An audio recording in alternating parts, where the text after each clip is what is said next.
এটা একটা special time, যেই টাইমে শুধু ক্ষমা চলে, শুধু ক্ষমা। কারণ এই সময়টার মধ্যে মানুষ ঘুমায়, আরাম করে। আপনি আরাম করলেন না, ঘুমাইলেন না, এই শরীরটারে আপনি স্বস্তি দিলেন না, শান্তি না দিয়ে ইচ্ছে করলে আপনি শান্তি দিতে পারতেন। সবার আপনি নিরালা রেখে আস্তে করে দরজাটা বন্ধ করে আপনি উজু করে আপনি সালাতের মধ্যে দাঁড়িয়ে গেলেন। যেইভাবে এই আলোচনাগুলো ভিডিও হয়, আল্লাহ তাআলা ফেরেশতা দিয়ে আপনার এই চিত্রগুলো আল্লাহ তাআলা ভিডিও করে কিয়ামতের ময়দানে দেখাবার জন্য, যে পৃথিবীর ও মানুষেরা, হাসরের মানুষেরা, দেখো তোমরা সকলেই ঘুমিয়েছ, আমার এই বান্দাটা এই নিশি রাত্রে ঘুমায় নাই শুধু একটা কারণ, সেই কারণ হচ্ছে আমি আল্লাহকে খুশি করার জন্য। সুবহানাল্লাহ।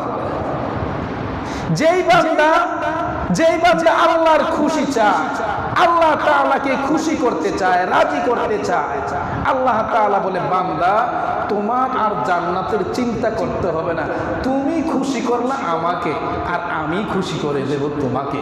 সুবহানাল্লাহ। এমন কিছু তোমাকে আমি আল্লাহ দেব যেই ব্যাপারে আল্লাহ তাআলা তার রাসূলকে বলেছেন, হে রাসূল আপনি কষ্ট পাইয়েন না, আপনারে আমি এমন কিছু দান করব। কি কিছু? ইন্না আ'তাইনা কাল কাউসার, আমি আপনাকে এমন কিছু দান করব, হে হাবিব আপনি পেয়ে একেবারে খুশি মাতোয়ারা হয়ে যাবে। সুবহানাল্লাহ। আপনার রব আপনাকে এমন কিছু দেবে, এমন কিছু দেবে, জান্নাতুল ফিরদাউস নুজুলা খালিদিনা ফিহা লা ইয়াবগুনা আনহা হিওয়ালা, যেটার কোনো শেষ নাই, সীমানা নাই।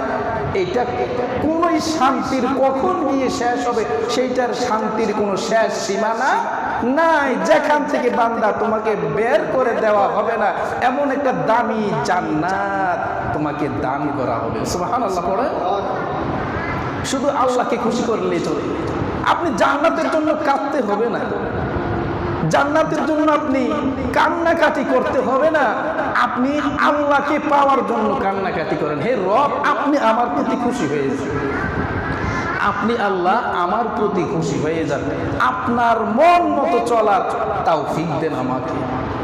এই ফারিয়াদগুলো, এই দরখাস্তগুলো রবের দরবারে করবেন নিশি রাত্রে।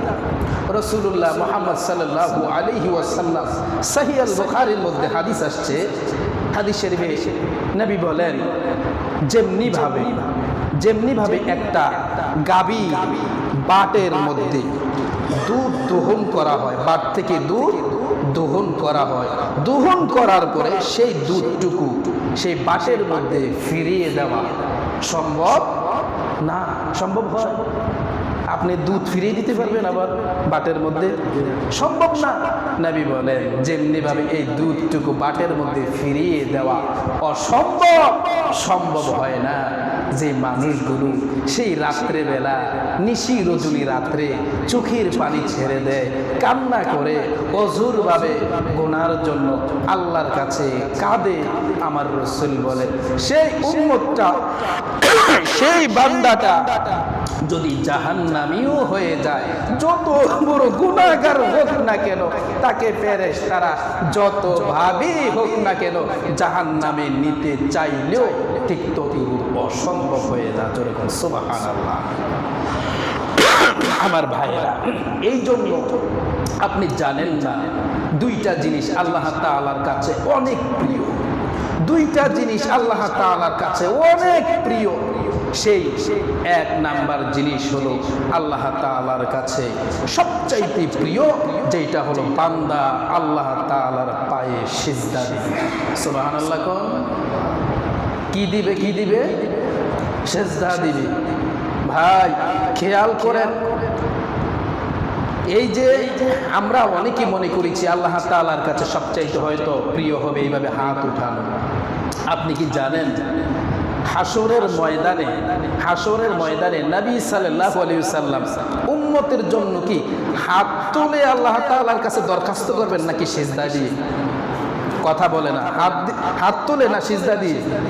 সিজদা দিয়ে। হাত তুলে নয়, হাত তুলে নয়। নবী সাল্লাল্লাহু আলাইহি সাল্লাম সবচাইতে বিপজ্জনক জায়গা, কঠিন জায়গা, এর চাইতে কঠিন জায়গা, বিপজ্জনক জায়গা আর কোথাও হবে না। রব এত রাগান্বিত থাকবেন, এত কঠোর থাকবেন, আল্লাহ তাআলা এত কঠিন থাকবেন, সেই কঠিন অবস্থায় আল্লাহ রাসূল সাল্লাল্লাহু আলাইহি ওয়াসাল্লাম আল্লাহ তাআলার দরবারে দরখাস্ত করবেন, অ্যাপ্লিকেশন করবেন। দরখাস্ত কাদের জন্য?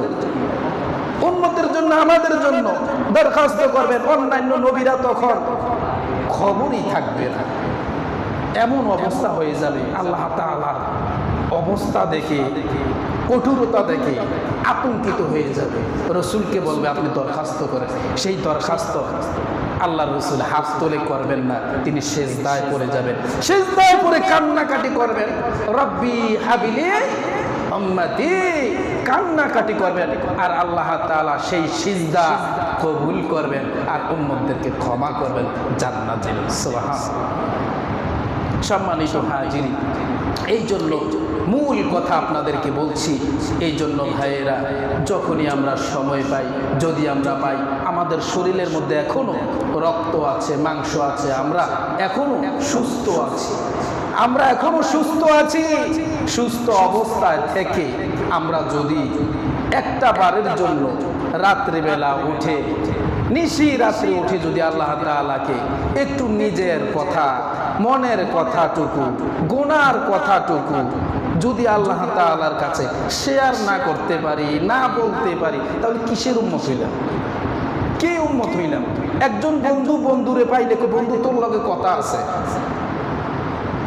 তোর লগে কি আছে? কথা আছে। বহুদিন পরে দেখছি, হ্যাঁ রে বন্ধু, কথা আছে। এই বন্ধুরে পাইলে তো কত মনের কথা বলতে থাকি, শেষ হয় না। আল্লাহ তাআলা বসে আছে আপনার কথা শোনার জন্য, আপনার কথা শোনার জন্য বসে আছে আল্লাহ তাআলা। একটা বারের জন্য আল্লাহকে সময় দিলেন না, একটা বারের জন্য সময় দিলাম না ভাই বাবা। এই জন্য আমি বলছি, আমরা মাঝে মাঝে রাত্রিবেলা একটু উঠি আল্লাহ তাআলার সাথে কিছু কথা বলি, তাহাজ্জুদ পড়ি, 2 রাকাত 4 রাকাত পরে একটু আল্লাহ তাআলাকে বলি।